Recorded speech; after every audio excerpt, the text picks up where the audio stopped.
అమృత theatre 70mm Hanamkonda public కి favourite theatre. ఏ star hero cinema అయినా ఈ థియేటర్ లో ఆడాల్సిందే. ఎన్నో ఇయర్స్ నుంచి నీట్ అండ్ క్లీన్ గా మెయింటైన్ చేస్తున్నారు. వేరే థియేటర్స్ కొన్ని టికెట్స్ కౌంటర్ లో ఇచ్చి మిగతావి బ్లాక్ లో అమ్మేవాళ్ళు. కానీ అమృత థియేటర్ లో బ్లాక్ టికెట్ అనే కాన్సెప్టే ఉండేది కాదు. ఎవరైనా సరే లైన్ లో నిల్చొని కొనాల్సిందే. నా చిన్నప్పుడు టికెట్ ప్రైసెస్ 50 రూపీస్ కి బాల్కనీ, 25 రూపీస్ కి డ్రెస్ సర్కిల్, 10 రూపీస్ కి లోవర్ క్లాస్ ఉండేది. ఆ 10 రూపీస్ టికెట్ కొని గోల చేస్తూ సినిమా చూస్తుంటే ఆ జోష్ వేరే లెవెల్లో ఉండేది. అమృత థియేటర్ లో టికెట్ కొనాలంటే సాహసం అనే చెప్పాలి. సినిమా టికెట్స్ కోసం కౌంటర్ దగ్గర ఒకరి మీద ఒకరు వాలిపోయి నిలబడేవాళ్ళు. అమృత స్టాఫ్ వాళ్ళు పెద్ద పెద్ద స్టిక్స్ తీసుకొచ్చి అందరినీ జరుపుతూ ఒకే లైన్ లో నిల్చోపెట్టేవాళ్ళు. ఎవరైనా మధ్యలో దూరాలని చూస్తే వెనుక ఉన్న వాళ్ళందరూ ఒక్కసారిగా గట్టిగా అరిచేవాళ్ళు. స్టాఫ్ వాళ్ళు కర్రతో వెనక్కి తరిమేసేవాళ్ళు. లైన్ చివర్లో ఉన్న వాళ్ళు అసలు మా వరకు వచ్చేదాకా టికెట్స్ దొరుకుతాయో లేదనే టెన్షన్ తో ఉండేవాళ్ళు. టికెట్ తీసుకున్నాక వచ్చే ఆ ఆనందమే వేరు. మగధీర సినిమాకైతే ఒక్కొక్కరు లైన్ లో నిల్చొని చెమటతో డ్రెస్ తడిసిపోయేది. షర్ట్ విప్పేసి అక్కడ ఉన్న గోడ మీద ఆరేసుకొని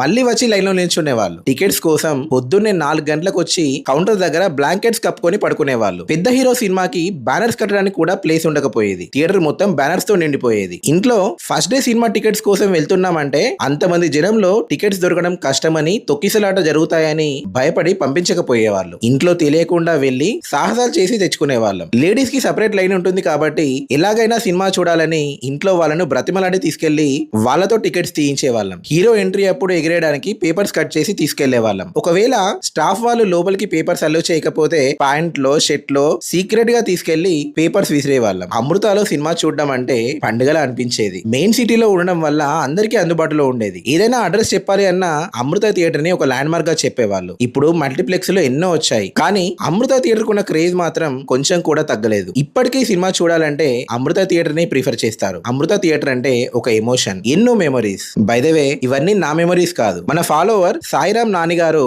అందించిన తన ఓన్ మెమరీస్. వారికి నా ప్రత్యేకమైన ధన్యవాదాలు. మరి ఈ థియేటర్ లో మీరు చూసిన మూవీస్ ఏంటి? మీ మెమరీస్ ఏంటో కామెంట్ చేయండి.